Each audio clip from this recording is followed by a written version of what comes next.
If more of you supported the show, I'd be less sick of podcasts. The blah blah blah. Sending out good vibes. The blah blah blah. Good vibes. Blah Good vibes. blah. The blah blah blah. Good vibes. Good vibes. 108 breaths of deep gratitude and prayers for guidance and protection. And put on a didgeridoo and shamanic drumming track. Shivers or vibrations and stuff like that.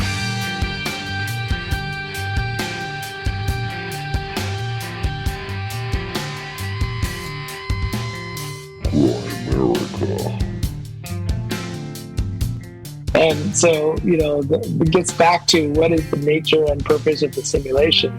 Maybe it is to see, like the nuclear war timeline that may have already happened with JFK and the Cuban Missile Crisis.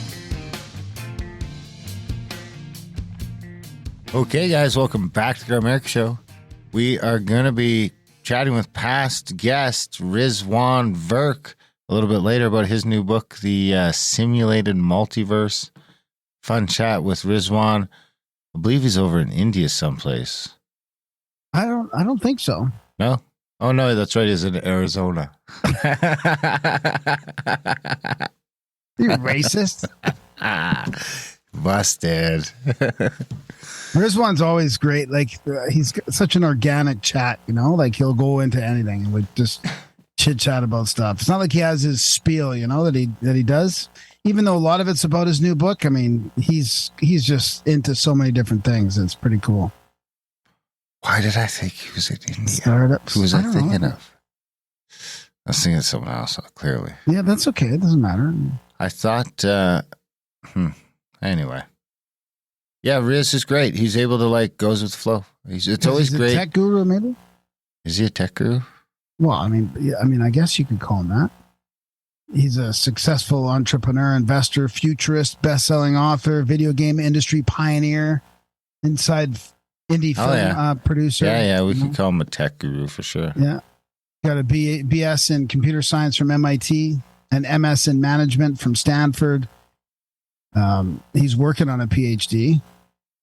That'll be interesting. Researching metaverse and virtual worlds. So, I mean, he's putting his education right into where his interest is. He was the founder of Play Labs at MIT, Startup Accelerator held at the campus at the MIT Game Lab. Are you just doing the whole bio now then? I'll just do the whole bio now. Okay, yeah. okay. He runs the Bayview Labs that is a venture partner. Griffin Gaming Partners, one of the largest gaming VC funds and an advisor to Ridge Ventures. I mean, I'm not going to get into all this because he's doing a whole bunch of startups. He talks about blockchain, metaverse, simulation, UFOs, the intersection of science fiction, religion, and philosophy. He's got a podcast, The Simulated Universe, explores many of these issues at the edge of science and science fiction. Wow. Rizwan So is yeah, I mean, I'll leave it there. It's pretty in depth. I'll put there's a link to his website, zenentrepreneur.com, in the show notes. But yes, I would say tech guru is a apt description. We should get you a PhD in something. Yeah. Well, I don't want it. fuck it. No, I don't want it. Not interested? Not even Not if you interested. No? Nothing? Like Nothing our- interested you enough like to our- go want to like learn our more about past- it? Past guest Stanton Friedman said, piled high and deeper. That's what his definition of PhD was. Well, I mean, you could still go get a PhD in something cool and learn You cool can't stuff. really. It's funny. I was talking. What to, if you became like a math whiz? That would suck. This sucks. Fucking stupid. Come on. That'd be all right. If I became a math whiz or You could get your PhD in math. math? What about your PhD in, I don't know. I can't because I'm a dilettante. What's No, that? I'm just kidding. I have a wide interest in all these different things. I have a narrow but wide interest, a shallow but wide interest in many, many things. But I can't dig deep into any one Shallow thing. I just ground. ruin everything. Fuck, I wouldn't even be able to podcast. I mean, I can still podcast, and I'm an expert in, I don't know, steel, I guess. just call it shallow ground. Shallow ground. Shallow but wide. Shallow and wide.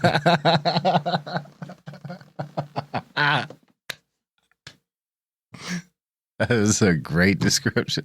So this is where we just chit chat, amongst ourselves. We get into listener emails and do some housekeeping, beg for support and all this before the interview that comes on later. And Darren puts a timestamp in the description so you can fast forward if you don't want to hear all our lazy ramblings. Where Darren laughs at me usually.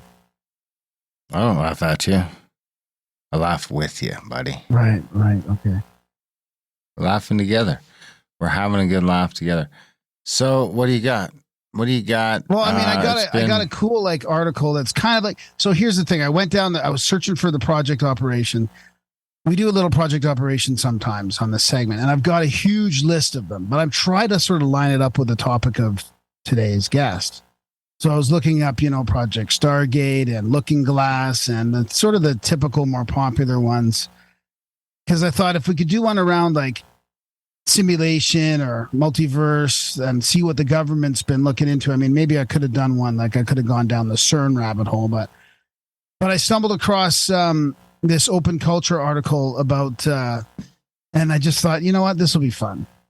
And it's called Huxley to Orwell, My Hellish Vision of the Future is Better Than Yours from 1949.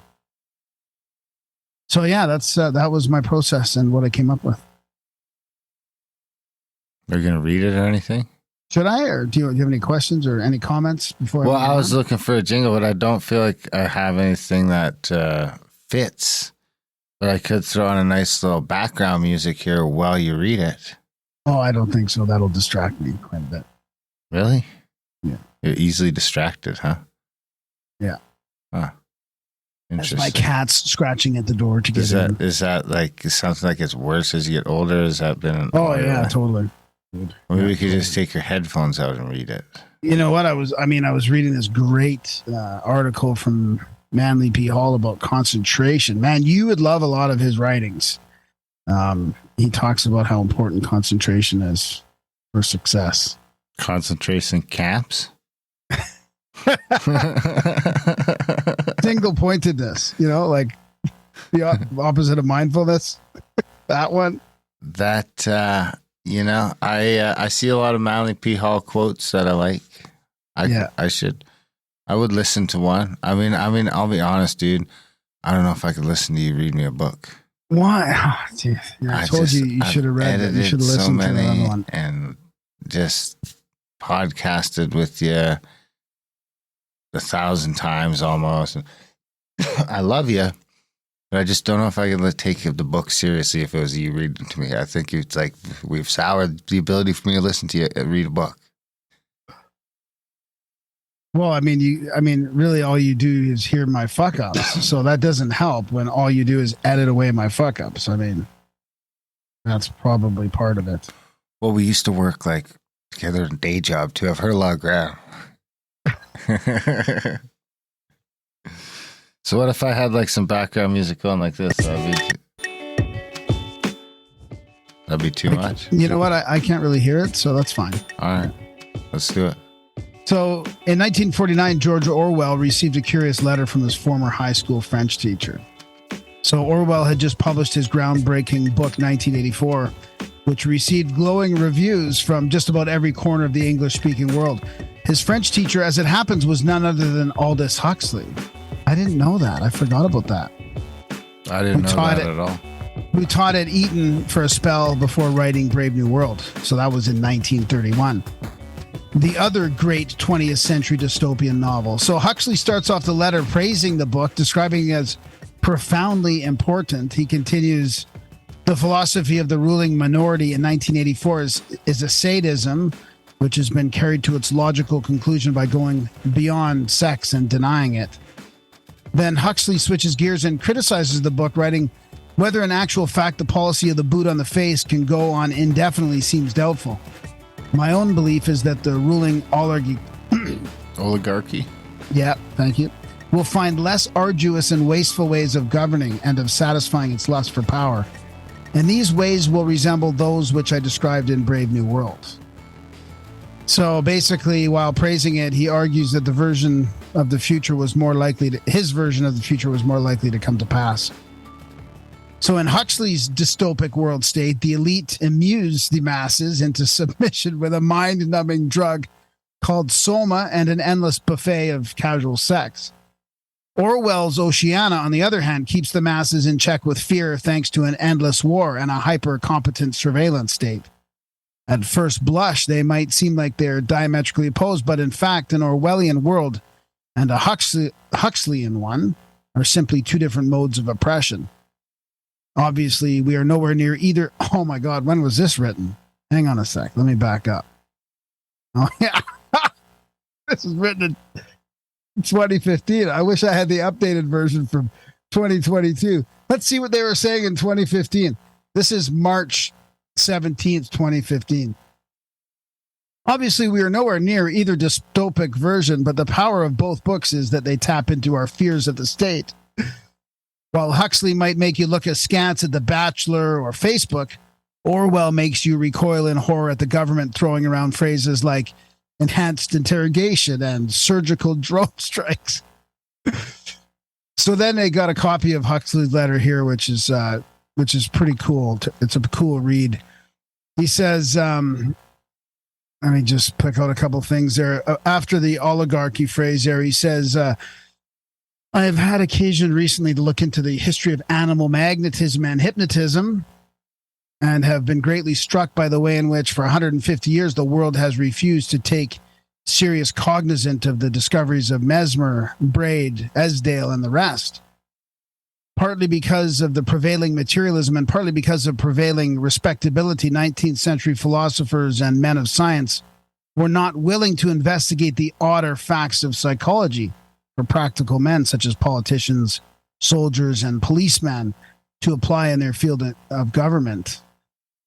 Thanks to the voluntary ignorance of our fathers, the advent of the ultimate revolution was delayed for 5 or 6 generations. Another lucky accident was Freud's inability to hypnotize successfully and his consequent disparagement of hypnotism. So just to stop for a sec, I love how Huxley's talking about the last 150 years. Like, to me, going back to reading a lot of these old books, man, that's an important part of our history. This delayed the general application of hypnotism to psychiatry for at least 40 years. But now psychoanalysis is being combined with hypnosis, and hypnosis has been made easy and indefinitely extensible through the use of barbiturates, which induce a hypnoid and suggestible state in even the most recalcitrant subjects. So here, I'm just going to read this last paragraph and then we'll stop it. Within the next generation, I believe that the world's rulers will discover that infant conditioning, so this is probably where it gets pretty scary, and narco-hypnosis are more efficient as instruments of government than clubs and prisons, and that the lust for power can be just as completely satisfied by suggesting people into loving their servitude as by flogging and kicking them into obedience. In other words, I feel that the nightmare of 1984 is destined to modulate into the nightmare of a world having more resemblance to that which I imagined in Brave New World. The change will be brought about as a result of a felt need for increased efficiency. Meanwhile, of course, there may be a large-scale biological and atomic war, in which case we shall have nightmares of other and scarcely imaginable kinds. Thank you once again for your book. Yours sincerely, Aldous Huxley. Interesting. There you have it. When was that written? What year? March 17th, 2015. I mean, interesting how at the end he talks about biological and atomic war. Who wrote it? That was Huxley to Orwell. Huxley was still alive in 2015? No. This is an article from Open Culture. It's yeah. Sorry, I should have been more specific about that. Yeah, this was written in 1949. The letter from Huxley to Orwell Yeah, was okay. 1949. Yeah. Okay, makes more sense. Yeah. All right, what did you say you had an oppo you wanted to do too? Yeah, I got a quote. Not an oppo? No, that was kind of my opal that I ended up finding in my search for oppos. It's not Yeah. really an opal, but In your, I don't know. I just felt it was appropriate. did you? Yeah. That's cute.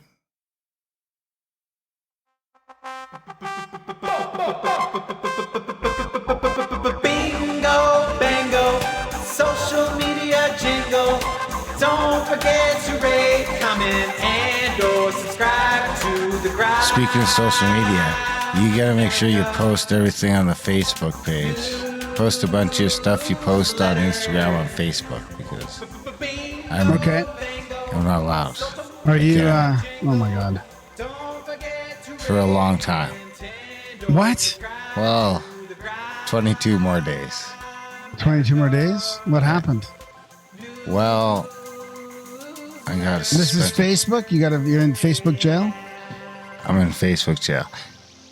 Yes. A month. So I got a that month. still allows me to post though. I think we talked about this already. Yes. I know. I'm getting deja vu. Yeah, but this feels like a new ban though. Is this a new jail term? maybe. This is one I got because I said that I would consider trading a Glock for a carbine. A carbine? That's it. That was the post. It's a carbine. Oh, then to I make said wheat? DM me if What's a interested. carbine? To make wheat? To make A carbine is a gun. yeah. Oh, It's like a 9mm millimeter. rifle. You're talking about? Oh, I saw that. I saw that post. Yeah. So you talk about trading guns in Canada and get banned from Facebook? That's where we're at? Seems to be a Facebook thing. Yeah. Wow. In every country, maybe. Like not a warning or nothing, just bang, 30 days after all the shit I posted. I'm kind That's of so Orwellian. I mean Huxleyan. I mean Orwellian. Huxleyan. You didn't get it. I got it. It just sucked. He mentioned Facebook in there.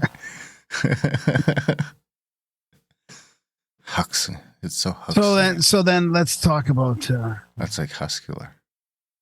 so we've been shadow banned on Instagram too. I noticed it's just not Really? going like it usually does. So I don't know I what it figured you've was been that did shadow it because banned I didn't do Instagram anything. for a I didn't do long time. anything like what? I figured you were shadow banned on Instagram like 2 years ago.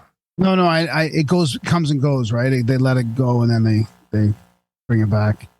Hmm. So just noticing that. I don't know what it was this time that That's triggered how they it. but fuck you.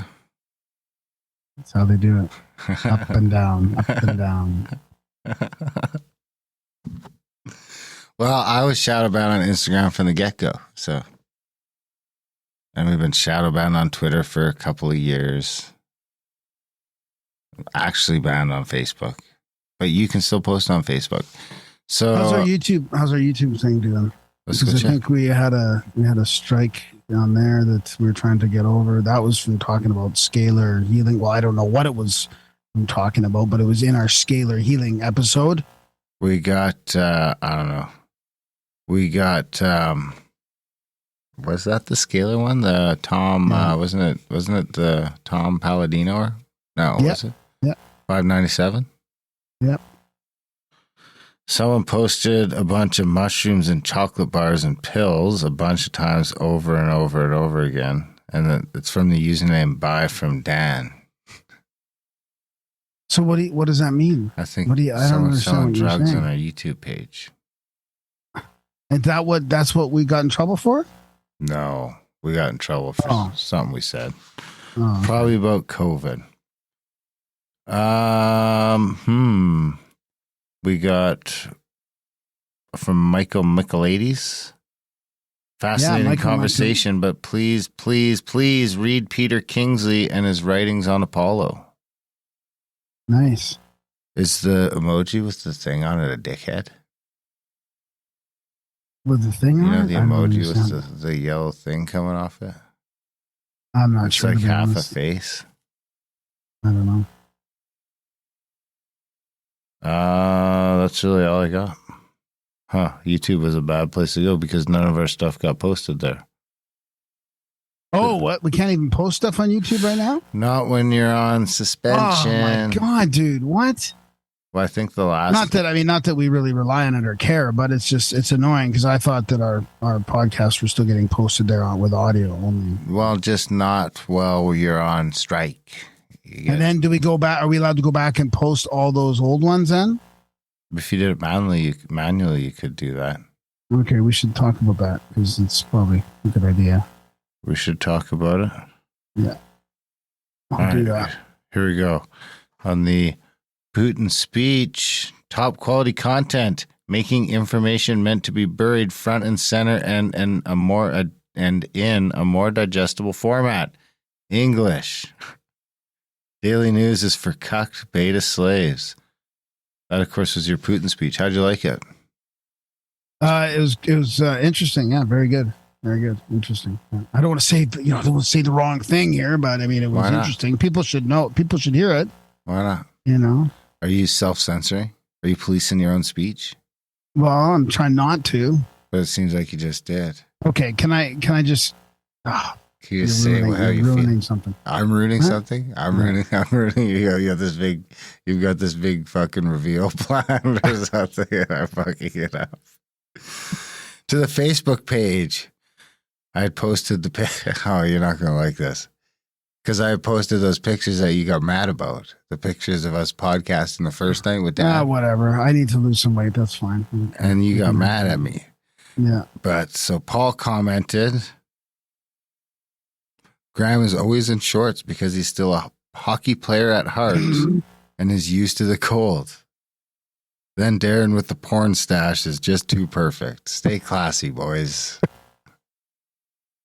I don't think you look fat in those pictures. Well, maybe the one. Yeah, usually you're pretty good at making. I don't try and do that. I just it's not my fault, dude. Don't blame me. I know I'm not. I'm trying to take responsibility for that. I mean, it's just that you could be a little bit more discerning. With dude, which ones I'd be you waiting post. all day. And should I have a signal and you can I mean, at least get some calf flexing in there. Well, all right. Take away from my gut. I'll see. I'm going back on the carnivore diet here pretty quick. As soon as my mom leaves, I'm allowed to take someone to the gym for free. I don't want to go to the gym. I just want to go on the carnivore diet, work out at home. I got lots of work to do from home. Something happened at the gym? No, dude. No. Like the heart yoga incident, nothing like that. No, that's long gone. I'm not traumatized from that at all. Darren's talking about when I almost burned down a yoga studio with a towel and a pot light. I wonder what episode that was. All right, so you're gonna go back on the carnivore diet? Yeah. All right, I'll hold you to that. Yeah. When do you start? Thursday. All right, and you're gonna work out at home. Yeah. All right. We'll see. You can do it. Winter's coming. All right. Doing it for the cognitive thing now that I think back, and we met Rick. We stayed at Rick's place there. We didn't stay there, but we were hanging out with him. And he was on it too. And it's just, I don't know. And I was listening to Ivor Cummins recently, and there's a real cognitive thing there too. I want to get that feeling back. I want to get that back to see if I really notice a difference. You want to feel smart again? Well, no, it's not even smart. It's inspired, I guess would be the word. Inspired. Yeah, you better do something. Jesus Christ.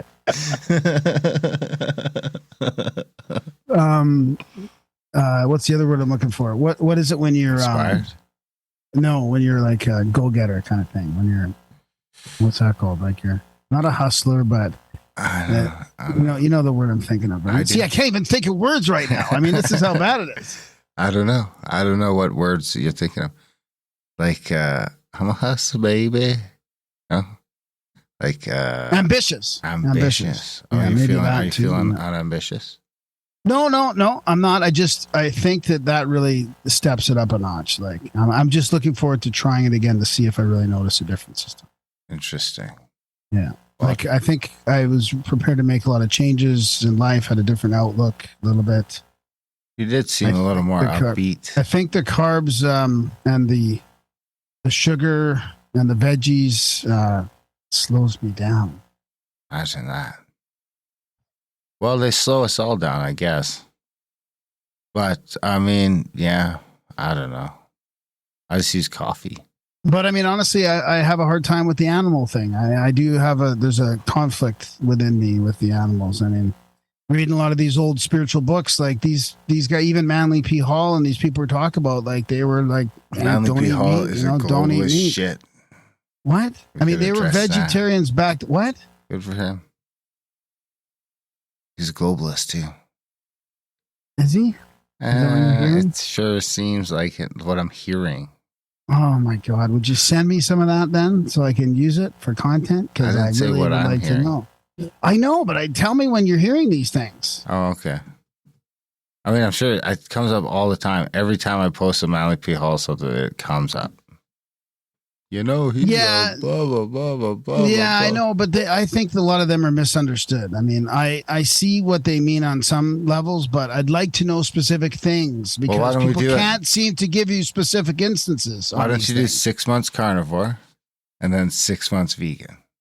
No, that's what I was thinking of doing. I was thinking of doing not vegan, vegetarian. I'm not doing vegan.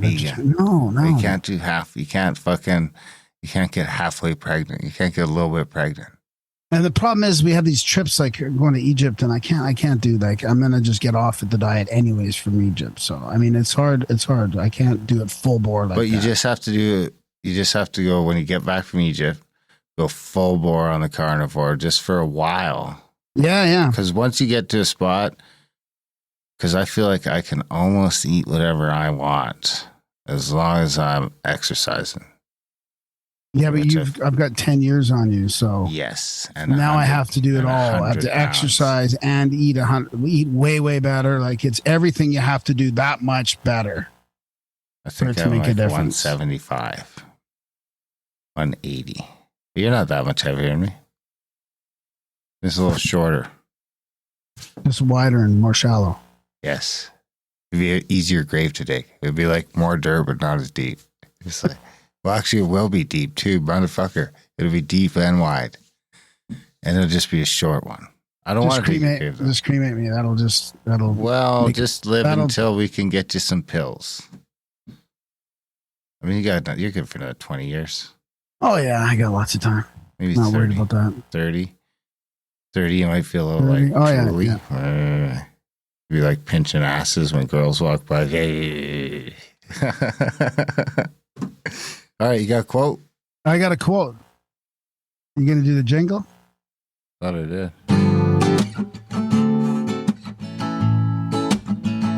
I think I got everything working again. It's the profound quote of the week. Darren, can you guess it? It's the profound quote of the week. Are you just podcasting from there forever now? Can you guess the human who spoke? Well, I'd rather be in the middle of nowhere in nature. I mean, But like, I mean, get out of this town, coming back into this studio. I don't know. I mean, you don't seem to want me there, so you here? I don't want you here. You're blaming me. You're blaming me. It's like, you might as well just stay at home today. You might as well just stay at home. Yeah, that's how it happened. Well, it's just a big room. Yeah, it's a big room for just me. We will have a smaller room. We will defend our land with all the forces and resources we have, and we will do everything we can to ensure the safety of our people. This is the great liberating mission of our nation. In certain countries, the ruling elites voluntarily agree to do this. So this is like, I'm skipping ahead a little bit. This is a different part here. It was going to be a second quote, but I'm just going to include it right now. Voluntarily agree to become vassals. Others are bribed or intimidated. And if this does not work, they destroy entire states, leaving behind humanitarian disasters, devastation, ruins, millions of wrecked and mangled human lives, terrorist enclaves, social disaster zones, protectorates, colonies, and semi-colonies. They don't care. All they care about is their own benefit.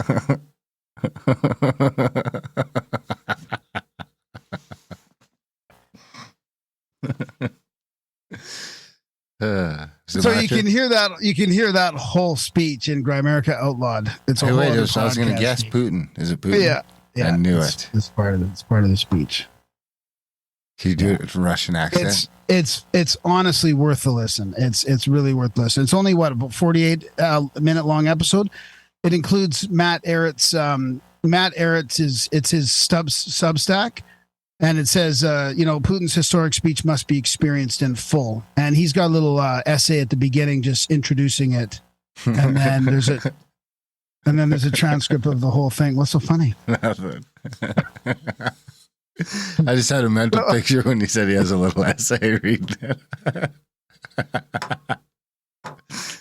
So it's totally worth listening to it. I mean, whatever I'm not going to say anything else, just for information purposes. That's it. You know what I mean? Yeah, that's on Outlawed. That's a whole other podcast feed, Grimerica Outlawed. Yeah. What about support? Do you want to go? Wow. We didn't talk about support yet. We need support. We need support. I mean, we need support. Like, look, we've lost quite a percentage of support from PayPal. And I mean, we already, like, I'm not, this is what I do now full time and it's tight. So this is kind of, I don't know. I mean, we even went out to, we do some traveling at our own expense. Nobody's paying for that. It's not covered. It's just what we do here in Grimerica. We're putting out lots of audiobooks, lots of podcasts, but PayPal's taking a chunk out of that for sure. So there is still a bunch of ways to support on Grimerica, right? At grimerica.ca. There's the Patreon, which support is if you want to use that. There's PayPal. There's also Stripe on that. One time and monthlies. And cryptos. I really don't like cryptos, so I'll be honest. I mean, we're not even adverse to like books with stuff in the middle of them. You know what I mean? Guns?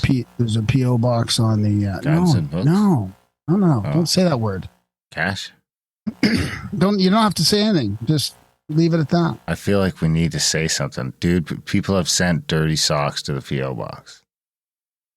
Well, dirty socks was to put understand that it's stuff code for weed. Yeah, right, I know. it's a So code I'm for telling weed, you, there's no like, we can't.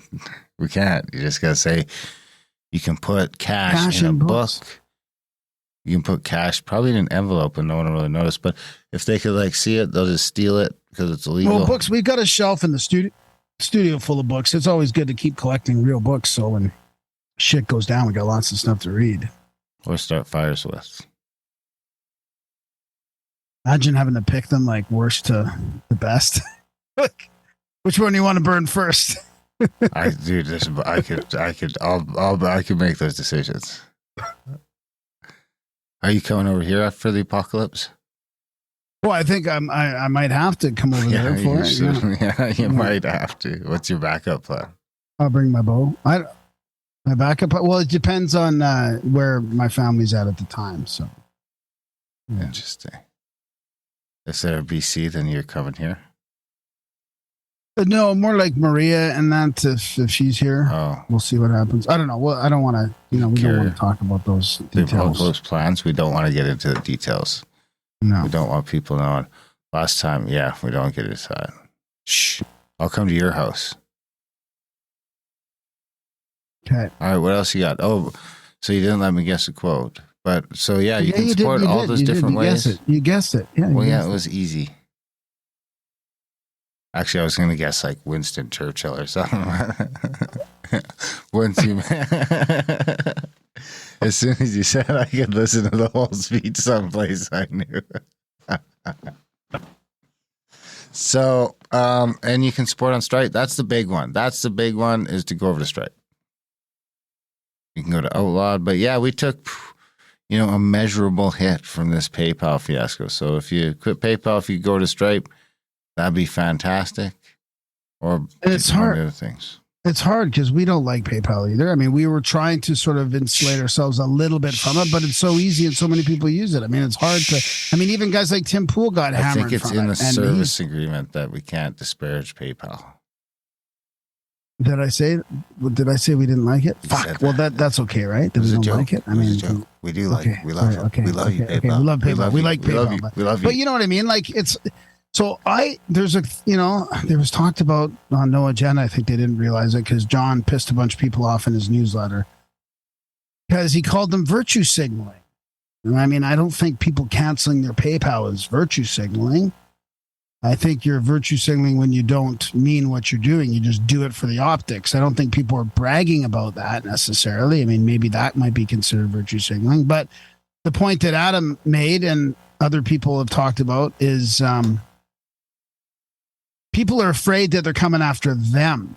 It's not just the content creators, but they're protecting themselves. That's the big, I think that's why so many people started leaving it.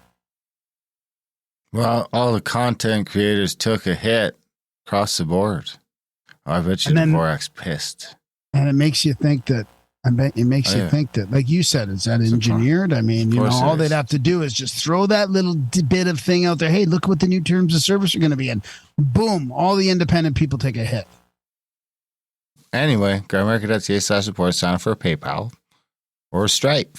There's a Stripe is right there. There's a little button like right beside the thing. The thing's there where it's like, if you're on a mobile, maybe it's above it or below it. But there's the PayPal, and then right under that or beside that, it says, if you don't like PayPal, use these. Great. Easy peasy. I think that's about it. You got anything else? Yeah, another way to support the show is go to adultbrain.ca. All the audiobooks we do are on that page, and it takes you to Audible and other places, and that's a good way to support the show. If you don't have money or anything, you can give us reviews. Reviews on iTunes helps. Sign up for the newsletter for sure. We don't do a newsletter quite often, so we're not bugging you all the time. It's just every now and then. And reviews on the books, the audiobooks helps a lot, obviously with our with algorithms. So yeah, that's it. That's it. That's how we do. Then there's trips. Contact@kevin.com. We have that fantastic trip coming at Mount Shasta. Greg Carwood of the Higher Side Chats, Brandon Powell, Owen Hunt, Joe Roop. We are going to be having a time down at Mount Shasta. There's a bunch of camp spots left. There's a few other spots left too. Just get in on that shit. It's going to be a blast. It's going to be a great time. And then, of course, we have the Utah event. See the stars with the likes of Dave Matheson. Brandon Powell's there as well. We have a great time. Zion Canyon, Bryce Canyon, side-by-sides. Graham does what'd you do, the Narrows? The Narrows? Well, I mean, I did that, but I drove everybody to Zion. We did a hike there. But, I mean, I think we'll do a different one maybe. Or switch drivers at least. Yeah. Why don't you come on the side-by-side? I mean, I think it'll just be whatever everybody wants to do, really. I think we'll have somebody, like even on that flex day, we'll have a van available. I would like to have a van available for people, and I'll drive them wherever they want. There you go. Contact@thecabin.com. Get in on one of those events. Other than that, I think it's time we jump into it. You did the bio already, right? So we're not going to do that. Yeah. So enjoy the chat, guys, with Rizwan Virk.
Rizwan, welcome back to Grimerica. Thanks for joining us. Thanks for having me on again. Great to be here. Yeah, it's going to be fun. Darren and I love this simulated talk, and I mean, even though I can hardly comprehend it, I mean, I read your book, The Simulated Multiverse, and it's a bit over my head, but I mean, it's definitely great to talk about this stuff. I just called the universe a simulation today, and I can't. Oh wait, no, I'm not going to say why. Never mind.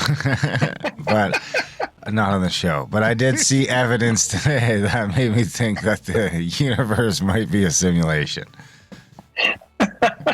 Well, we all have those days where we think things are a simulation.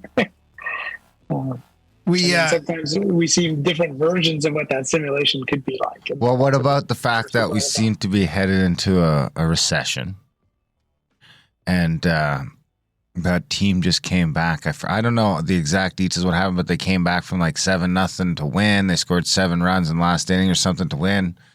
And this has only happened twice before in the history of Major League Baseball. Once was October of 1929, and once was October of 2008. And now again, I didn't know that. In the October of 2022. Well, here we are. Yeah, it does seem like we're at a strange time. And as the Chinese say, may you live in interesting times. It definitely feels like that we're recipients of that curse, if you will. I mean, that is a great example, though, because we talk about these compound synchronicities on the show, and it really makes you feel like we're in a computer world. You're like, how do all these dates and these weird things line up? Because it can't even be by human human intention. It just seems like it's got to be almost divine or something. Yeah, I mean, there's a term for a synchronicity that occurs using technology. It's called a technological synchronicity, and I first heard this from Jacques Vallée, who you guys might know, and Diana Walsh-Pasulka, who wrote American Cosmic, and so they both talk about it. And the best way to understand it is, if you're shopping for, say, sneakers or a backpack, like I was shopping for a backpack the other day on my computer, and then on my phone I bring up Facebook.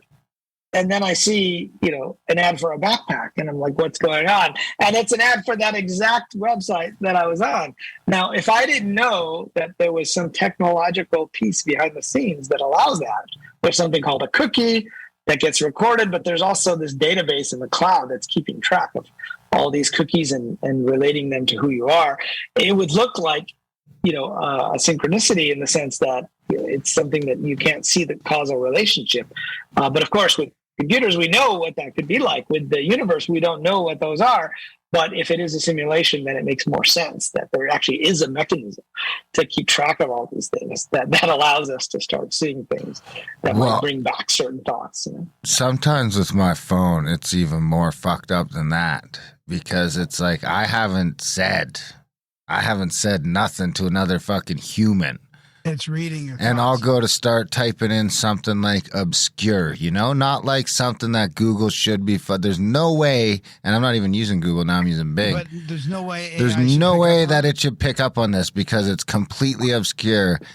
And then I'm like driving by myself. Usually it's because I'm by myself, and I'll just be like, oh, I should check for that thing over here. And I'll get like 2 letters, and it'll complete the whole 3 words or something, and just like right there, bang. And it's just like, and you know what it is? I've had this fucking iPhone for a long time now, and I don't know how long it's been tracking, but it's always a new phone, but I always like upload the old thing. I upload the old, it's always getting backed up and redone. So this thing is like, it can understand my slurred speech when even my friends can't understand me on the phone. And I'm telling you, I can just be like, not even looking because I'm driving or something. I'm just like mashing the keyboard with my thumb, and it just figures it out. But the downside of that is that, it's starting to know how I think. You can start to see how that movie Her happens, right? Where that Joaquin Phoenix falls in love with his phone and she breaks his heart and all that shit. I could see this getting there. I don't talk to my phone. I don't do that for almost this exact reason, because the AI is going to get so good, your phone's going to be flirting with you. And it's going to get to a weird place if it don't all fall apart. It could go either way. I'm teaching a class at Arizona State University about the Metaverse. And one of our modules was about AI avatars, right? So, when we're in video games, we have our avatars, which we're controlling. And then you have the NPCs, who are the avatars in there. And, how good will they get? And so I had them watch Her, as an example of an AI. And that was a chatbot. it was based off of a chatbot, right? Originally, the guy who created the film, what was his name? I think it was Spike Jones or something. He had seen this chatbot that was online back in the 90s where you could type in something and it would try to convince you that it was a human.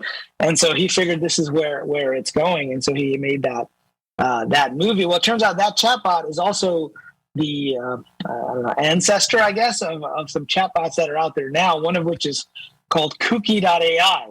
kuki.ai. And I had the founder of that company, Lauren Kunze, on my podcast. And at the end, I did an interview with kuki.ai. And so I posted that as a YouTube clip. So if you search for like my last name, Virk, and kuki.ai, you could probably find it out there. But yeah, I mean, the AI is getting better and better. I mean, it's not quite there yet, obviously, where her was.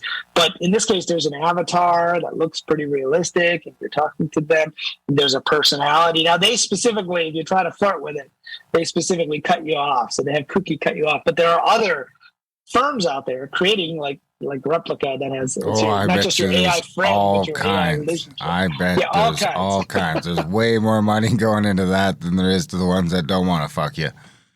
For sure. I hate to even bring this story up, but I mean, since we're on this topic, Darren, do you remember just last week and a couple days ago? Wait, what are you bringing up?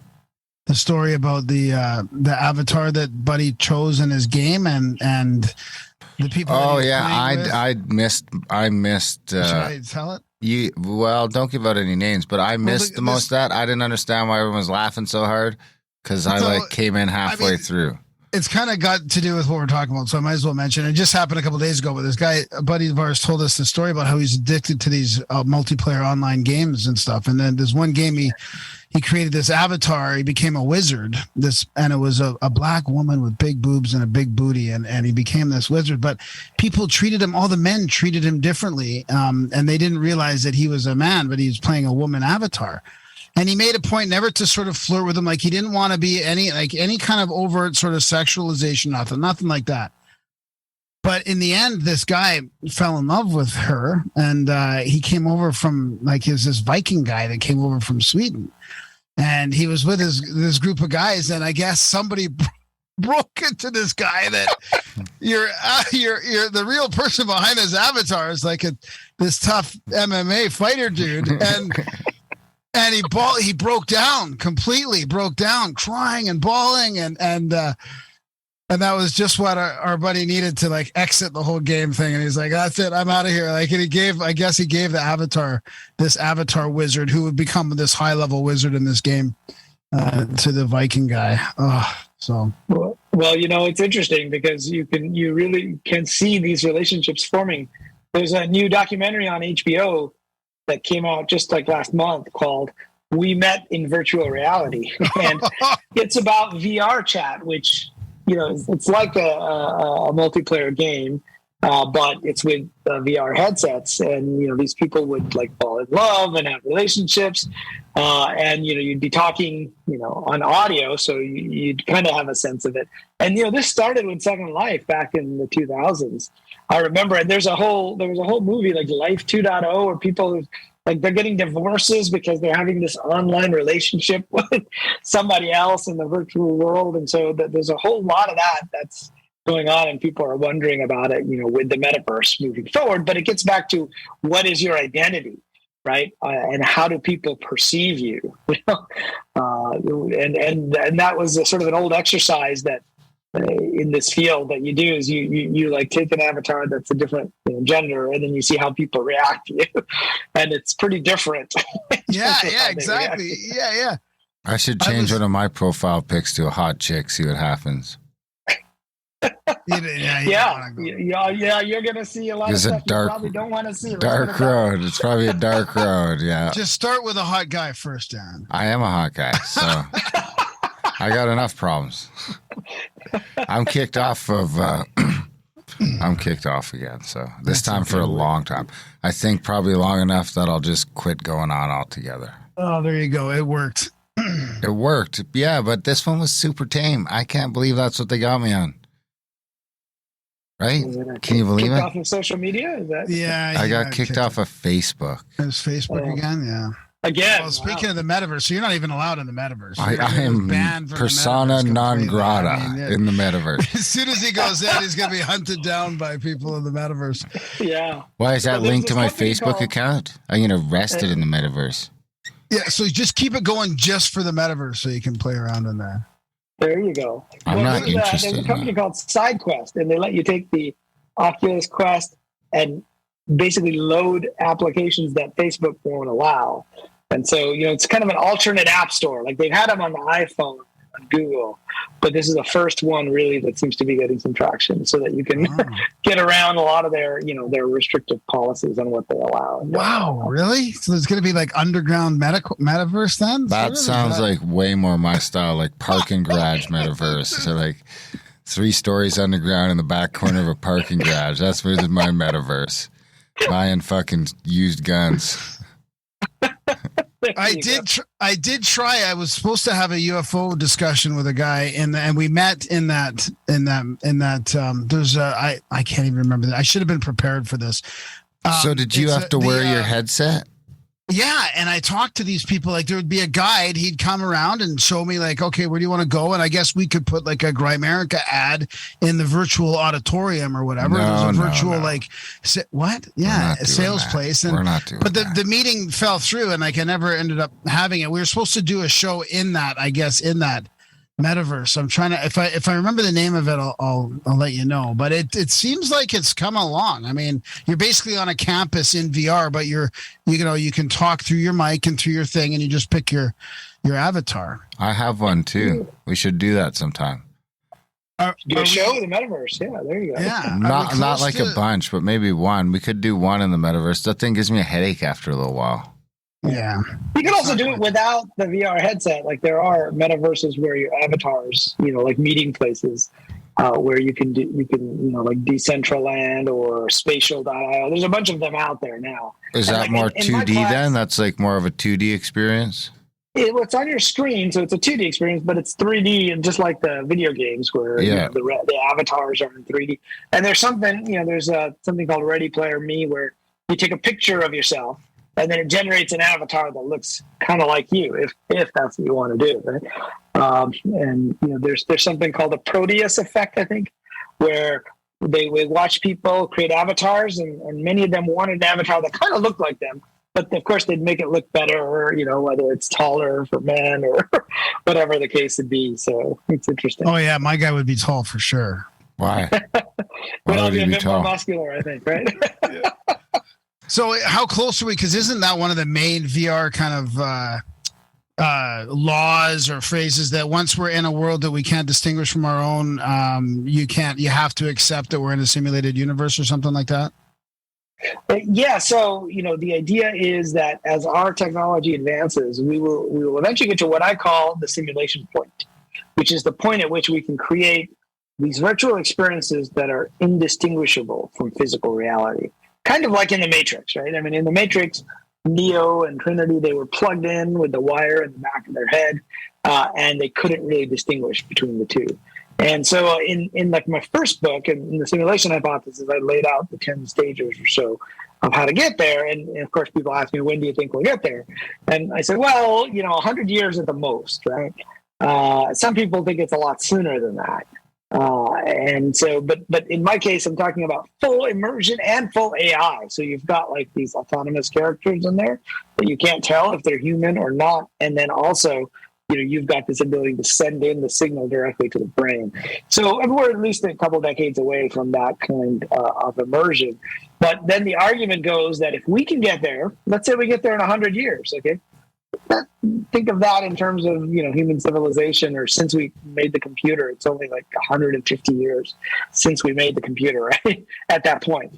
Well, that's like a blink of an eye in cosmic time, right? So who's to say that another civilization hasn't already gotten there? And they've done this long. They did this maybe 1 million years ago, right? And so, a guy named Nick Bostrom at Oxford came up with a simulation argument where he said it's one of 3 things, but we'll boil it down to 2. One is civilization destroys itself before it gets to that point, so nobody ever gets there. And the second option is it's one civilization at least gets there, and if it does, it's going to create a whole bunch of simulated worlds And in those, it's going to create billions or trillions of simulated AI beings. And so just statistically speaking, there's only one physical world. There's like a billion simulated worlds with trillions of simulated beings. So which are you most likely to be? Right?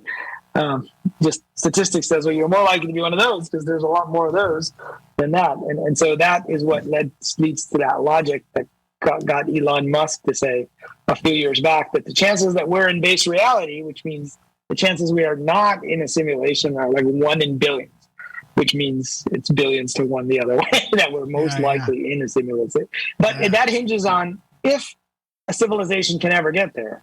And it's pretty certain, I think, that we can get there in 50 years, 100 years, 150 maximum. So then someone's probably already gotten there. I speaking of that, I got a weird question for you too. I mean, you're the perfect probably guy to ask this, but I have a pet theory about why Elon wants to buy Twitter, and I feel like he wants a data set or database of humanity, or a section of humanity, to upload to his Neuralink or something, or to upload to whatever he plans on doing. And he can't, like the way Twitter is right now, or the way anything is right now, it's sort of biased. It's all over the place. Like if you were Elon and you wanted to upload a representation of humanity, you'd have to have a pretty fair representation, right? Not with a bunch of bias and censorship. So he wants to clean it up, get it all like as accurate as possible, and then upload it all. Well, that's an interesting theory. Yeah, I mean, he's one of the proponents of AI, and that the AI, he just introduced this robot recently. I don't know if you saw the robot. It didn't seem to walk very well on stage. This was just like 2 weeks ago, I think. Or I didn't see it. No. It was the Tesla robot, which you think is a bigger opportunity. Yeah. But yeah, I mean, the whole thing with AI is what do you train it on? And this is why, like, I remember Microsoft created a bot that it trained on Twitter, and it started swearing at people and making racist comments, because basically that's what people do on Twitter. So it basically learned. And so, you've got a point there. So, the way Elon Musk is going to be training Tesla cars for full self-driving in the future is in a virtual environment. So they've created like a full virtual San Francisco, because it's a lot easier to train the car there. And, if it makes mistakes, so what? And so if you want to train AI, you got to think about what is the data set. I personally think we'll have a virtual AI inside a virtual world. That's the first real, like the her type. The artificial general intelligence, because it'll have a body, even though it's virtual. It'll be in a physical space from its perspective, even though it's just virtual from our perspective. But that allows us to interact with it in a way that when it says, I did this or I did that, it has a sense of self, which AI doesn't today, because it's just code running somewhere, right? So yeah, that's interesting. He would need the best data, and maybe that would be the best data if it was honest, right? Yeah. And then virtual sex, can you have virtual sex in there too?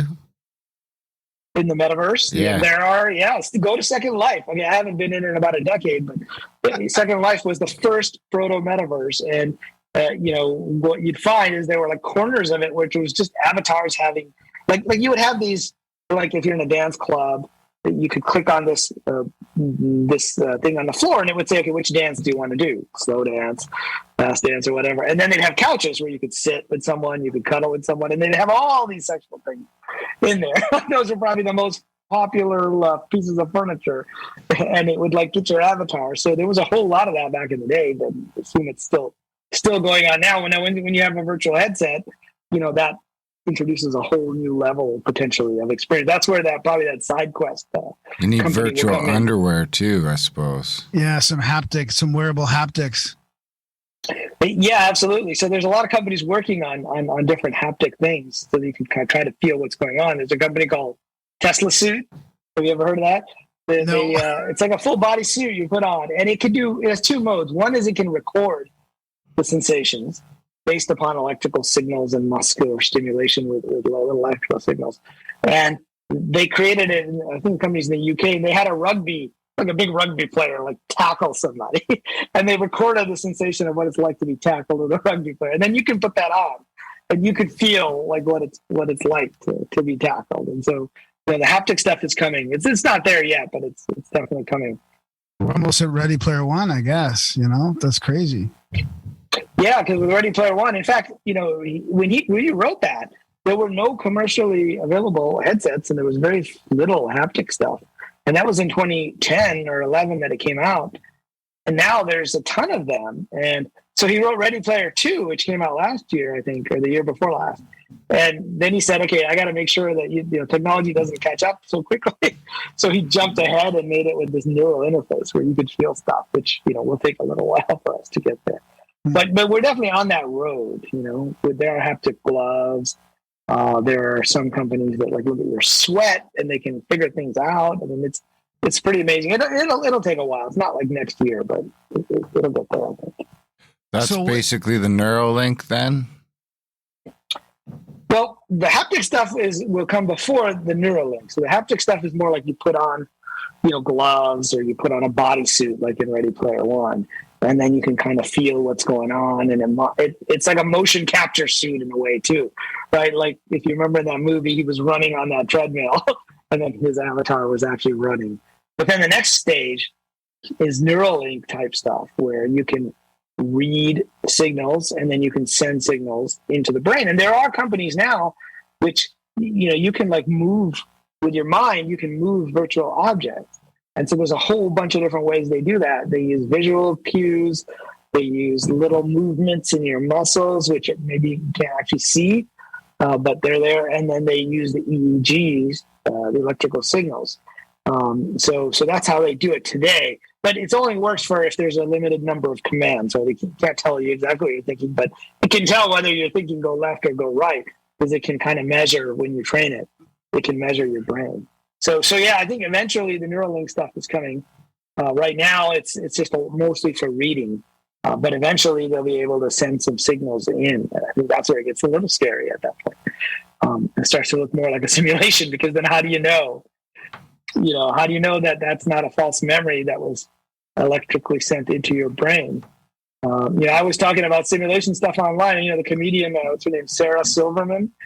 I think she reenacted a little bit, and she was talking about last Thursdayism, which is how do you know that the universe wasn't invented last Thursday? Right? And in a simulation, you wouldn't know. Those memories would be there, and so this gets into a whole lot of questions about time and space, and right? What the past means in the future.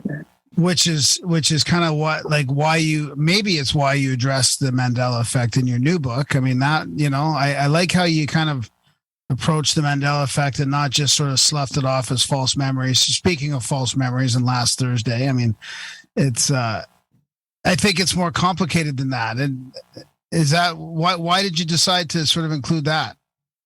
Yeah, so I'd written the book about the simulation hypothesis. I thought that was fun. Okay, I'm kind of done writing about that. I go back to my career in Silicon Valley and academia and not worry about this stuff. And then I met with a good friend of mine, or a friend of mine from MIT, who was working for Google, and I was living right nearby the Googleplex, their main headquarters. So he came to town, and we had coffee. And he's not someone I would have expected to talk about the Mandela effect.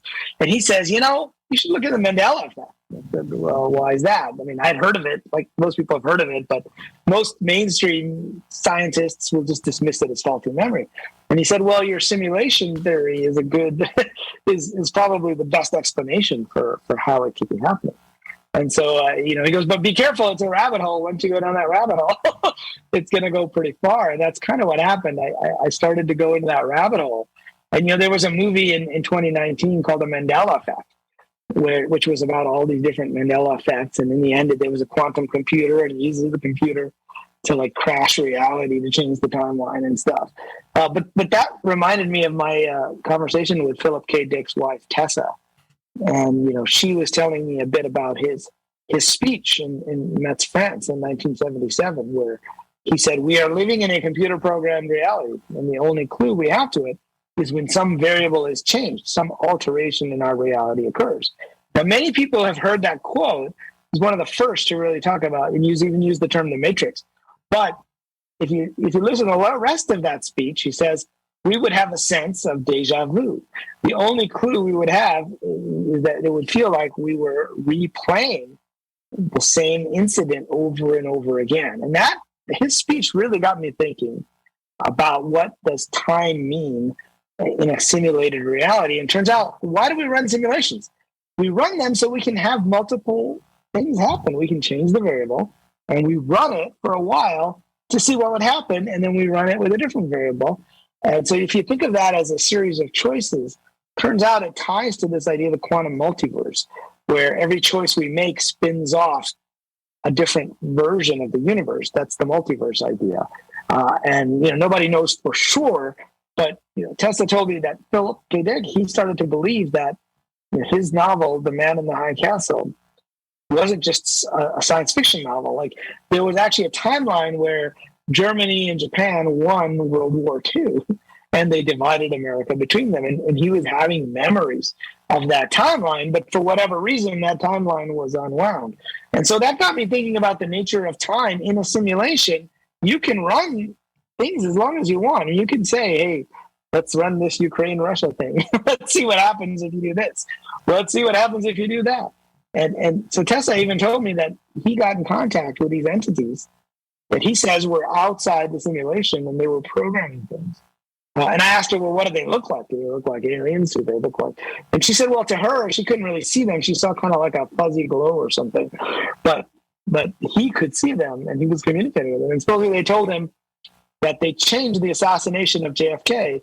So it didn't happen in Dallas, but then it happened in Orlando, or it happened in another city, or it ended up in a nuclear war. So no matter what they did, it just ended up in a worse situation. And so they let the timeline proceed. So that is what really got me thinking about simulations and timelines, which is what the book Simulated Multiverse is all about. So the Mandela. I mean, so why would these things be so? So did you have any personal experiences with the Mandela? Any of the examples that were weird to you? Well, there's a lot of examples. I mean, my personal memory of things like Darth Vader, saying, "Luke, I am your father," is the memory that I have. But again, I was willing to write off a lot of these small. Wait, that like changed too? Stones. What does he say now? He just says, "No, I am your father." What? As opposed to saying, "Luke, I am your father," he just says, "No, I am your father." So it's a slightly different. He definitely says. Oh Luke. yeah, I've seen it. Yeah. If you go back and look at it now, right? That's one example. I mean, there's the Bernstein Bears is another one. I mean, I certainly remember them being Bernstein as an STEIN, and now they're staying STAIN. And that's where I started to investigate this idea of like how close you are to it, proximity. So, for example, there are people in the evangelical side who say that their parents swear that the Reverend Billy Graham died like many years before he actually died. And of course, the Mandela effect is named because some people thought Nelson Mandela died in prison in the 80s. But at least in our timeline, if you go and search, right, he was released from prison. He became president of South Africa, won the Nobel Peace Prize, and died in like 2013, I think. And so, like in this case, they say that their parents, who are super devout evangelical Christians, said that not only did he die, but they got the magazine that has him on the cover. They watched the funeral, just like people say they've done with Mandela. And so, if that's something you pay attention to, then you're less likely to make a mistake, right? If you have proximity to that. So in my case, I wouldn't know what year Reverend Billy Graham died, but if Princess Leia is still alive today, then I would know that. Right? But she actually died a few years ago. They brought her back digitally in one of the Star Trek movies, like at the end of Rogue One. But that's another virtual thing. Bruce Willis just licensed out his virtual image as an avatar, so he's going to be in movies for a long time to come. And same thing with the Bernstein Bears. I mean, there are people who are wondering why the Bears were Jewish, who are Jewish. Now, I'm not Jewish, so I probably didn't have that conversation, but somebody who is, as a kid, would have had that conversation. And now they're not in terms of the spelling. So I found that, that kind of stuff is quite interesting and is worth taking seriously, along with scriptural changes. There's another type of Mandela. And there's the famous line in Isaiah about the lion and the lamb, right? And if you go back to the King James Bible, now it says the wolf will lay with the lamb or something like that. It's different, but there are people who have like actual like quotes, they're physical objects on the wall that show like a picture of a lion and a lamb. Right. even though it's not there. At first I thought, well, that's just, maybe it's a mistranslation. And there's different versions of the Bible. But then, the more I looked into it, the more people say they have the same physical copy of the Bible they had when they were a kid. And it's different now than they remember it. And so for those reasons, I started to say, well, let's do a what if. What if these people are actually remembering a slightly different past? And that's what Philip K. Dick said. He goes, all we would need to do is to find a group of people who remember an alternate present or an alternate past. And that wasn't really possible before the internet. So it was 2009 or 2010, I think, when blogger Fiona Broom coined the term, the Mandela effect.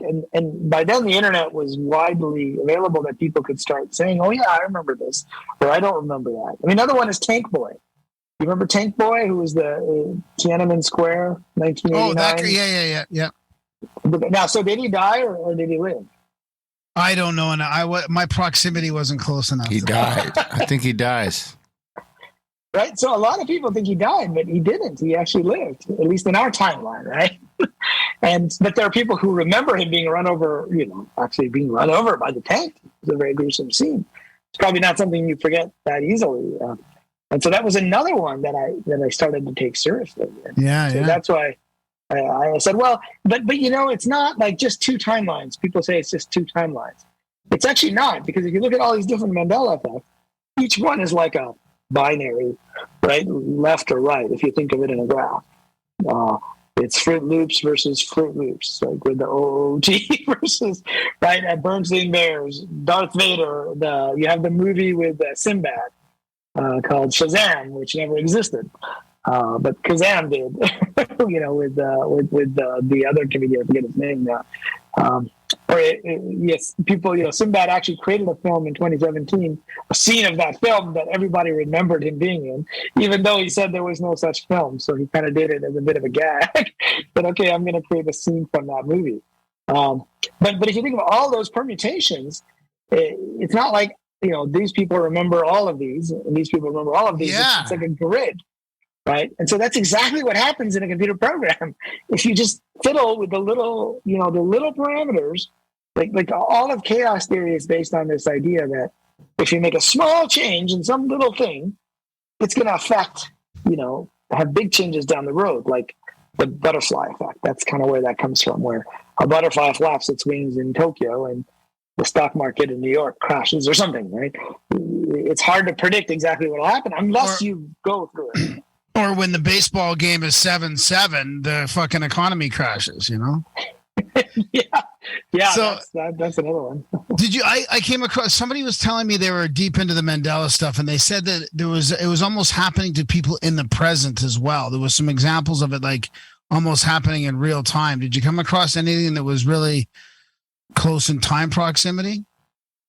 I do remember reading some of that, where it was something that had just happened, or it was something that they themselves, like it was like a shifting Mandela effect. It was a weird thing where they remembered it one way, they wrote it, and then they remembered it differently, and they remembered writing it differently too. So there was a subset that's a little strange there. Yeah. I mean, have you ever followed the recent CERN admitting that they're seeking contact with entities? Like they're talking about, we predict that gravity can leak into extra dimensions, and if it does, then miniature black holes are produced at the LHC. Well, I've heard of CERN and the theory and them talking about trying to create small black holes. But when I looked into it, when I was writing my book, they said, well, we're not even close to being able to do that. So unless it's possible that's changed, because it's been, a year or two since I wrote the book. Yeah. Well, this came out, I think it came out fairly recently, October 16th, 2020. I thought it was more recent. But yeah, they're talking about what we mean as real universes in extra dimensions. As gravity can effuse of our universe into additional dimensions, such a model may be tested by the detection of mini black holes. And they're also talking about entities. It is kind of seeping into, if they're talking about leaking gravity and seeking entities, that's leaking into mainstream science. Yeah. And there's a whole other version of the multiverse. So I've talked about what's called the quantum multiverse, which is, every time you make a decision, it breaks off, kind of like the old show Sliders. But there's also other multiverses theories, which is more like one parallel universe or two parallel universes. Kind of like in the show Fringe. Yeah, that was. I love that. Oh, I love that back in the day. Yeah, it was really good. Yeah, it was a good show with Leonard Nimoy was one of the characters. But there was like two worlds, right? Right. And there was a doppelganger version of them. But one of the ways that happens is through having like a black hole like gravity, like a really strong gravity source. And so physicists have been theorizing about this for a while.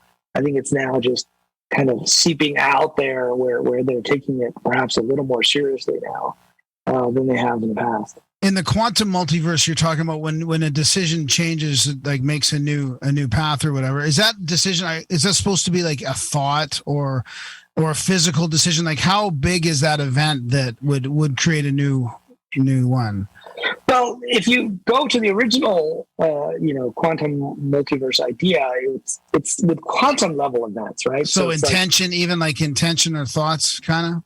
Intention or thoughts, as long as they affect some particle, right? Right. So it's really more about the particles, which are the super small, like electrons and even the particles. And there was a famous scientist named John Wheeler who worked with Einstein and others back at Princeton.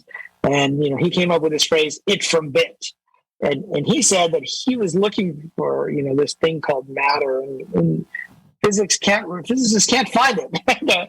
There is no such thing called matter because you think of the molecule, you look at the table and it's mostly space, and you look at the atoms and it's 99% space, and then you look underneath the electrons and they're not really particles. They're like this weird thing that nobody understands. And then you look at the subatomic particles in the nucleus. And so he said everything in the end is just a series of properties, yes, no properties, which are like bits. Right? So anything that's it, like an apple or a computer, is actually a series of bits of information. And that is what defines the particles.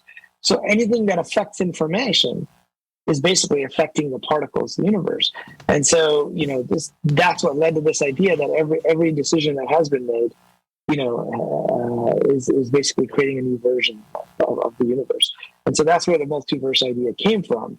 And that said, I also think of it as a graph who not only goes out, but it also comes in and it merges back together. Because if you think of a graph, you can go two ways and come back again. And so that's something that they don't really talk about, how these multiverses can affect each other. But you could theoretically end up at the same place, even though you took different paths. And that's, I think, what happens in the Mandela effect. Yeah. Is we come back together. So we're in this universe now, but some people came through it that way, and some people came through it through the other path. That's fascinating. How can we hack it? How can we hack the multiverse? Can we hack it? That's a good question. I mean, there's a great movie that came out earlier this year. I don't know if you guys have seen it, with Michelle Yeoh, called like Everything, Everywhere, All at Once. And that's my new favorite multiverse movie. Okay, cool. Yeah, we'll have to watch it. I think I saw it. Was it on Netflix or something? I think I saw it. It should be now. I mean, it came out in the theaters. But okay. It should be streaming. I mean, it was in January, so it's been streaming for a while. But basically, it was, in the Marvel multiverses and the superhero multiverses, Spider-Man goes or Iron Man, and there's a different version of themselves in the multiverse. But in this movie, there's different versions of her, but she's like jumps. It's like mind hopping. I forget what they call it. Verse jumping is what you call it, where you jump into another version of yourself. And then suddenly it's still you have your memories, but now you have the memories of that person, that version of you. And then you jump back and then you have those skill sets. And so I think there's two ways to look at this. One is technological hacking, right? And then the second is more mental hacking, because if we are conscious players of the game, so there's two versions of simulation theory. There's the RPG version and the NPC version. In the NPC version, we're all a bunch of AIs running, and we don't really exist outside of it. In the RPG version, we're like a player, and what you're seeing with each other is avatars, right, that are interacting with each other digitally. And in that version, it's almost like you stop playing one timeline. You know how you save a game and you load the other game, and you go back and you load the other game, and that's kind of what's happening here. Is the player is loading the other environment, yet they still remember the time that they played the last game. And so she was able to kind of bring those back. And I feel like, we've all had these deja vu experiences where something seems, like it's happened before. And I think there's a sense that we can pick up these different versions of ourselves. Like one day I was walking at Stanford University, this was like a decade ago, and I just had this vision of myself being more of like a professor type. And at the time I was just making video games and I was an entrepreneur. I didn't do the academic path. And it just kind of felt so real, and it was as if I had taken, and most of my, many of my friends back at MIT, they ended up getting a PhD and becoming professors. And so I almost saw a version of myself that was doing that. And I could kind of tap into it. And now I'm, a professor and also working on a doctorate late in life rather than back when I was in my 20s. So it's almost like you can pick up these other versions of yourself and bring in certain qualities. I think, kind of a mystical way, if you will.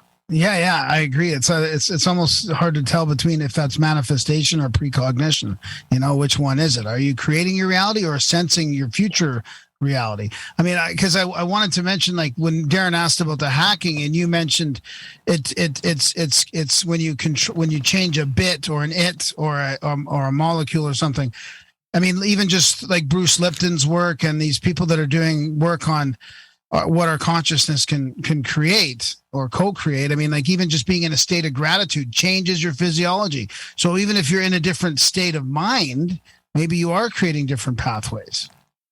Yeah, and that's how I think about manifestation. You'll notice like no rule of manifestation works all the time, right? I mean, there's a lot of literature, there's a lot of books, there's a lot of self-help gurus. Visualize this, and it works sometimes, but it doesn't work other times. And so why is that? Well, one could say you're not doing it right, or you're too emotionally attached, or whatever. But the other way is, I think that we have these different pathways we've kind of laid out for ourselves to say, okay, here are the more likely paths you might take in this life. And so those represent different multiverses, if you will. And we played them out. And so when we're manifesting, when it's easy, it's almost like we just navigate to one of the ones that we've already laid out. Like, I mean, I can visualize all I want. I'm going to be an NBA player. But it's probably not going to work, right? Even when I was younger, when there was a chance of that, but not really. I mean, there was actually a guy in my height, Spud Webb, back in the 80s. I remember Spud. Yeah. Oh yeah. I was a big fan. He won the dunk contest one year there. That's right. Yeah. I think I met him or saw him once on the train in Atlanta back when. It was like all these tall guys got on the train. And then there was one guy my height. And I'm like, wait, are you guys the NBA players? But another way to think about it is if you can tap into that version of yourself that's already done that, then suddenly things just happen. And we've all had that experience where things just kind of happen almost effortlessly.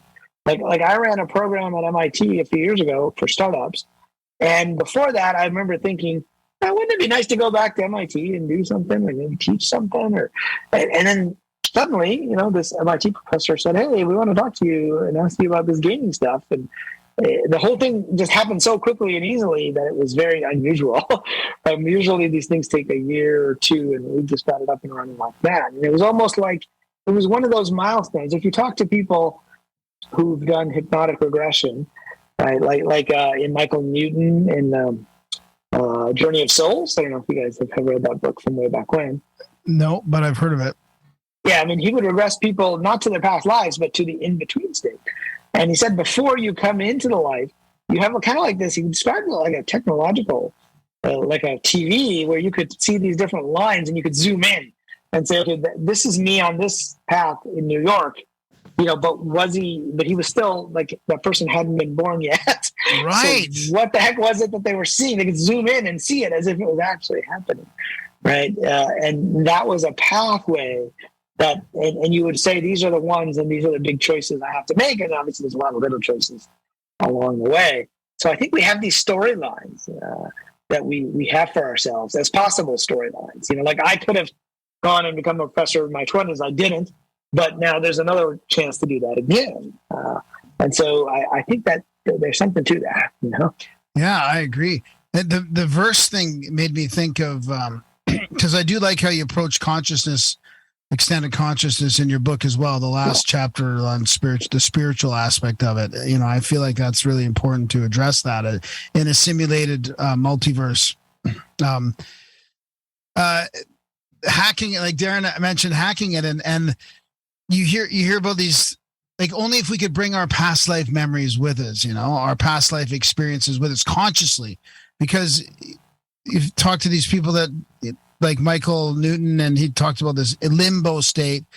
And some people say you can bring that with you, but most of the time when you get to this new life, you forget everything in the past. I mean, it would be interesting if you could bring it all with you. It kind of reminded me of that movie you mentioned about the verse jumping back and forth and bringing your memories with you. If you could do that from your past lives. But I mean, I guess was not really a question there. It's just kind of an observation. But I guess the question would be, since your first book and in the second book, how do you address extended consciousness in a simulated multiverse? Well, just following up on your first thought there about bringing back the memories with us, it depends on the nature of the game, I think. And, there's like metaphors that are used in different traditions. Like in the Greek traditions, you cross the river of forgetfulness, right, when you incarnate. And in the Chinese traditions, there's the goddess of forgetfulness, Meng Po, and she brews the tea of forgetfulness that you drink. And part of it is you also need to forget some of it when you finish the life, especially if you've had traumatic experiences, to allow yourself to start again with the game. And I kind of see it like, saving the game or restarting from scratch to see how you might do to work on that challenge again. But I think with extended consciousness, thinking of it in a simulation, it kind of really opens up a lot of different possibilities. So when we talk about, are we communicating with the future? Are we communicating with the past? Well, in a video game, if you're outside of the game, and this is what Philip K. Dick was saying back in 1977. He used this idea of a metaphor of a closet with a bunch of suits. And he said that each suit is like a different version or timeline, but you're outside of the timeline and you can kind of try on this one. You can try on that one. But even things like remote viewing, which, obviously, we all know has happened, but yet the materialists are like, no, there's nothing to it. That's all bullshit, right? But they're still holding that line. And part of the reason why is there's no mechanism to explain it, right? It's kind of like that hidden cookie in the technological synchronicity I talked about. Therefore, it can't be real because we don't understand how it works. But, well, in a video game, it's actually pretty easy. So there's something called the camera, the virtual camera in a video game. And so if you play like World of Warcraft or one of these games, you can see it sort of first person where you're looking out of the eyes of the avatar, or usually the camera is up behind your head and you can see it in a third person, but your character is there, so you can actually see your avatar walking, which is different than how we are in this life for most of the time anyway, when we're not out of our body. Right? We only see it from our eyes, but it's pretty easy to change those XYZ coordinates of the camera. And so it turns out you can actually see what's happening in any other part of the world if they gave you that ability to just switch the virtual camera to some other XYZ coordinates within the three-dimensional space. And so there's a mechanism now where that becomes not such a strange thing. It's just that we happen to be paying attention and playing this scene is where our avatar is. But it's pretty easy to just turn the camera somewhere else in a video game. Not so easy in physical life, but yet there are people who are able to do it. Yeah. Well, I like it. I love that. That's a good analogy. Darren, do you got any questions at all? Well, I think it makes a lot of sense. I mean, there's definitely a bunch of NPCs running around or some shit. I mean, something's going on. It seems like maybe the simulation is just restarting until the nukes start flying or until, I don't know what's going on, but the timeline seems to be getting increasingly bizarre. Yeah, I mean, I have to agree with you there. It does seem like, and it seems like we like relearn the same lessons again and again, right? And there was, I saw something on social media where I forget what it was a drawing where he said, people aren't always insane individually, but when you put them in a big group, they do a bunch of insane things. And it seems like that's definitely the case here. Now, the question is, what is the purpose of the simulation? People always ask me about this, and is it to see if we will blow ourselves up? And perhaps that's the purpose. Or is it that to see if we can figure it out, that we're in a simulation? There was a professor of philosophy a few years ago. He wrote an op-ed in the New York Times. He said, let's not try to figure out if we're in a simulation. Because if we do, then the simulators might say, okay, we got to turn that one off. Yeah, we haven't figured it out. Yeah. Or if you've ever seen the movie The 13th Floor, which came out in 1999, the same year as The Matrix. I don't know if either of you saw that. I don't think so. Does the 13th floor not exist? Maybe is that what it was about? Well, that was what the title was about. But there was a company in LA in the 90s, which is when it came out. They were making a simulation of the 1940s, and they would go in, and most of the people in the simulation were NPCs, and they were just living their lives. But you could go in; the people outside could go in and inhabit one of them. And of course, the people didn't know that they were not in the real world. And the way that they would know is if they went outside of LA and they saw just a bunch of grid lines and stuff. But for whatever reason, they never thought to leave LA. Like that thought didn't occur to those NPCs. And then he comes back to 90s, and I don't think it's a big spoiler at this point. It's been 20 years, and he finds out that he himself, the 90s, is actually a simulation, from somebody in the future. And then this woman comes in, and sort of the love interest, if you will, in that movie, and she says, "We made thousands of simulations, and yours is the only one where you made your own simulation, and you're using too much computing power, so we're going to shut you down." And so, it gets back to what is the nature and purpose of the simulation. Maybe it is to see, like the nuclear war timeline that may have already happened with JFK and the Cuban Missile Crisis. It's possible that we had to redo that. It was like a do-over because it didn't go the right way. Interesting. I mean, did COVID help propel this whole genre of not genre, but industry of VR and gaming? And now that people are sort of, almost working from home, and I mean, technology must have jumped through that in some ways. Even though it was hard for regular businesses, I feel like it must have sort of propelled this space. Yeah, it definitely did during COVID. So obviously people were at home. A lot of people were using Zoom, but video games really took off. Like it's almost considered a recession-proof industry in a way. Wow, yeah, because people play. If you're sitting at home, you play video games, and so games like Fortnite and Roblox and others really got a huge boost during the time of COVID. And then virtual reality also, there were better headsets. Quest 2 came out. And now they have the Quest 3 that's supposed to come out soon. And so they started getting smaller and better headsets. And so, if you've ever attended a meeting in virtual reality, it's different. I did it with my class recently. And it wasn't even like a full headset virtual reality. It was just on your screen. We're all avatars. And usually we meet on Zoom. And they were like, wow, this is different. I kind of like it. I can get up, walk around, change my clothes.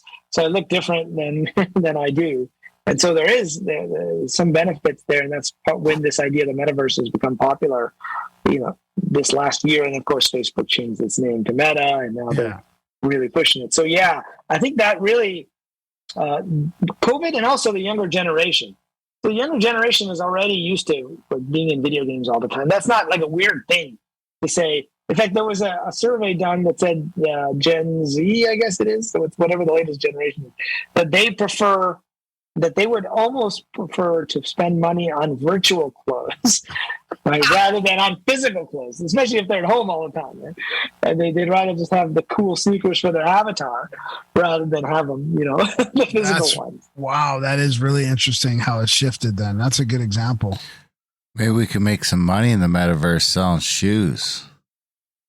There's a company called Artifact that created these NFTs of these virtual sneakers, and they sold to Nike for, I don't know how much they sold for, but it was a ton of money. And Nike now has sold like $185 million worth of these virtual shoes, not actual shoes. What? $185 million worth of code. Yeah, worth of these, NFTs, non-fungible tokens, which are like collectible items. And there's a scarcity. Then it's kind of the Bored Apes. You probably heard the Bored Ape Yacht Club. I mean, stuff, maybe right? you can explain away to me that an NFT isn't a total scam, but I can't figure it out. Well, so the idea of the NFT, I think, is more interesting than the actual NFTs that have been sold, right? I agree. So a lot of the NFTs that have been sold have just been like a JPEG, right? And even Elon Musk made fun of it. He's like, "Well, here's the JPEG. I don't own it, but here's a JPEG." Right? But the actual idea and the technology of the NFT is more of a ownership tracking that says there's only X of these, and who owns those, and that is like a digital ledger, and that's what blockchain is particularly good for. Like with Bitcoin, there's only so many Bitcoin. Right? It's not like you can just keep printing Bitcoin like you can keep printing US dollars in the Fed. And so with the NFTs, it's an artificial scarcity, but when you create them, you say there's only this many, and each one is assigned an owner. And so it becomes a way of proving ownership of that item, and particularly when people spend more time inside these virtual environments. Like that's where I think it starts to get interesting, because then you're buying a jacket or a sneaker, but you're actually putting it on your avatar and walking around, and other people can see it, but they can't have it unless they buy it. And the way it works now, if you're in Second Life or Fortnite, it's just that company keeps track of who owns what, but you can't take those with you.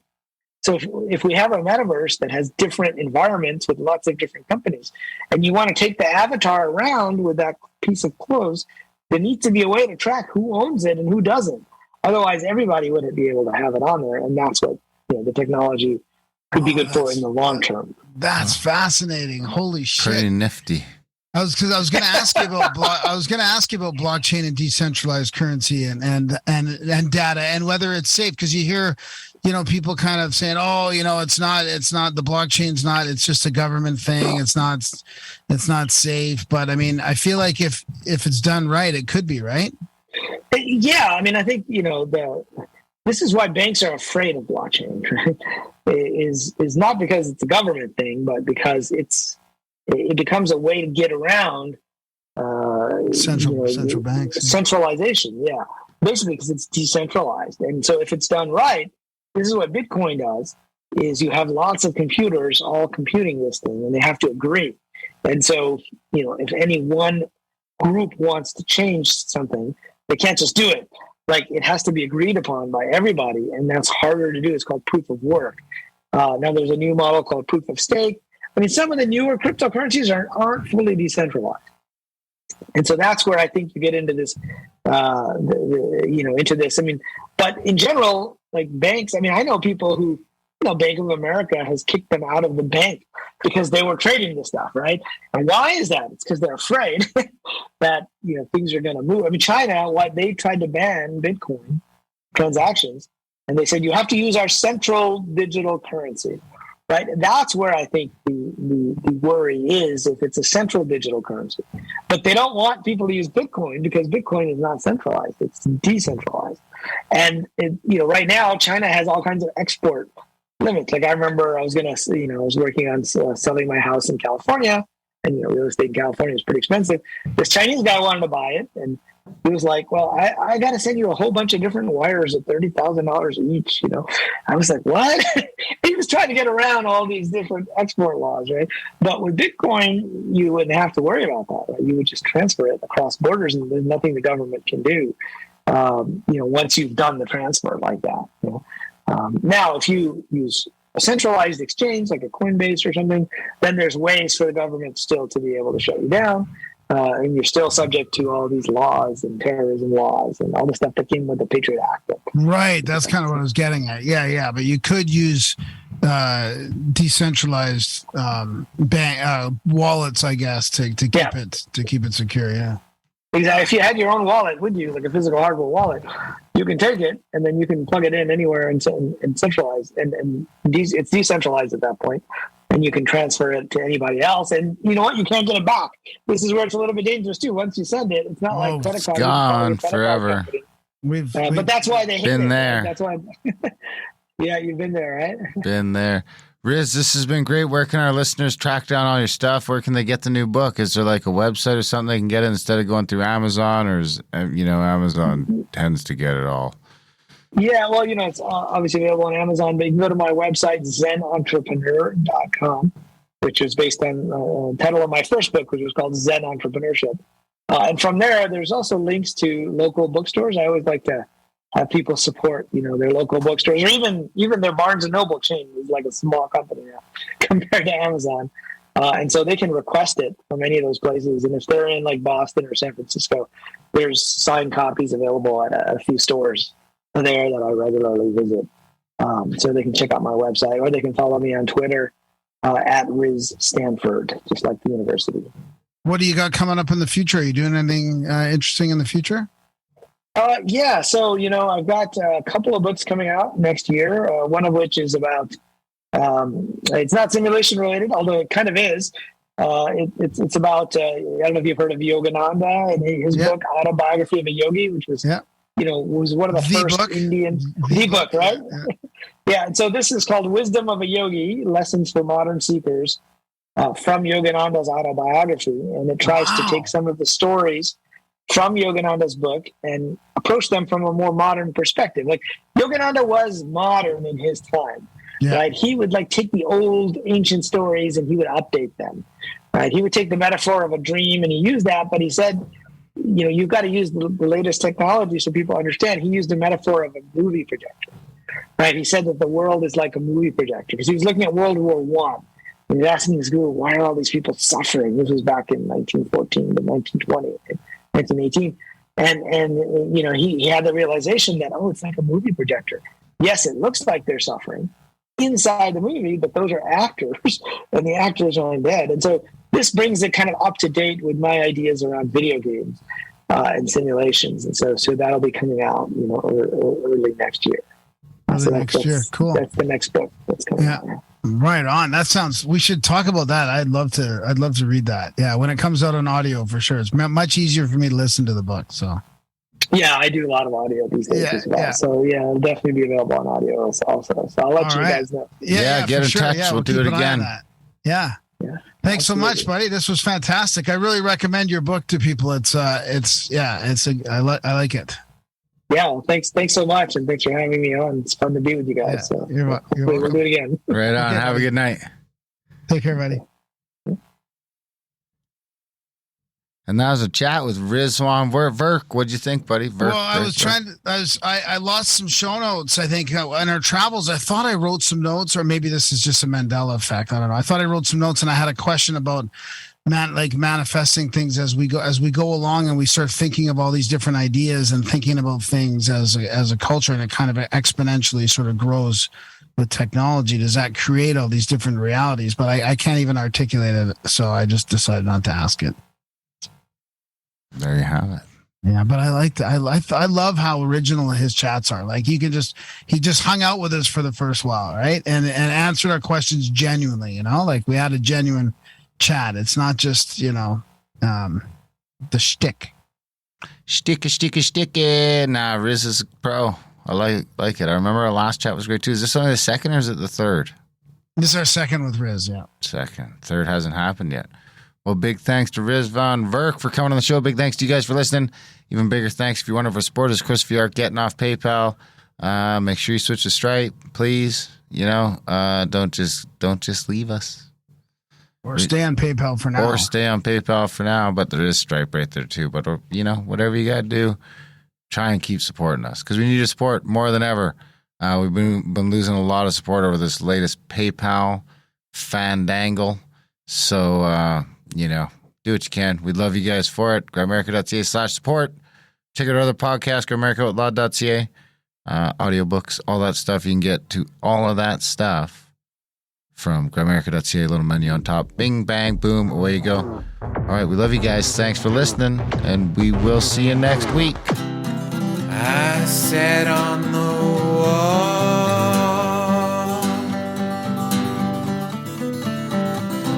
I could see it all.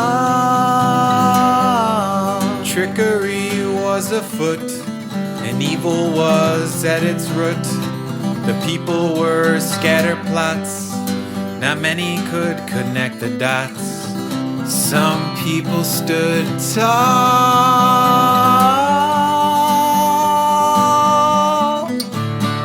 in spite of their righteous voices made small. Put down your phone, your soul's turned to stone. The rhythm of the algorithm has driven a schism, created this prison.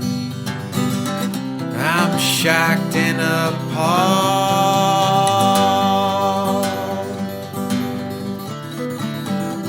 at the technocracy's gone, pulling strings of marionettes, setting traps in cybernets. Infinite scroll as addictive as cigarettes. Cat videos for freedom of the press. People, let's stand tall,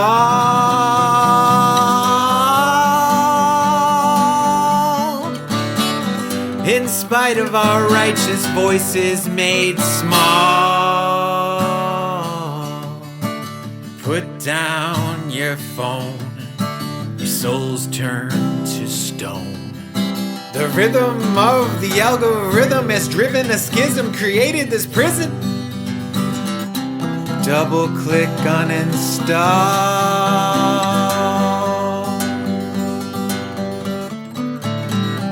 Rome's about to fall.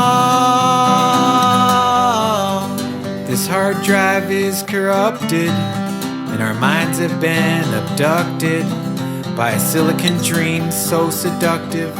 When yelling at bots becomes unproductive, people, we need to stand tall,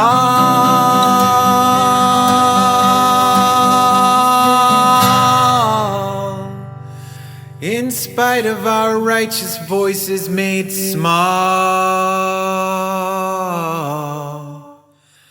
Put down your phone, your soul's turned to stone.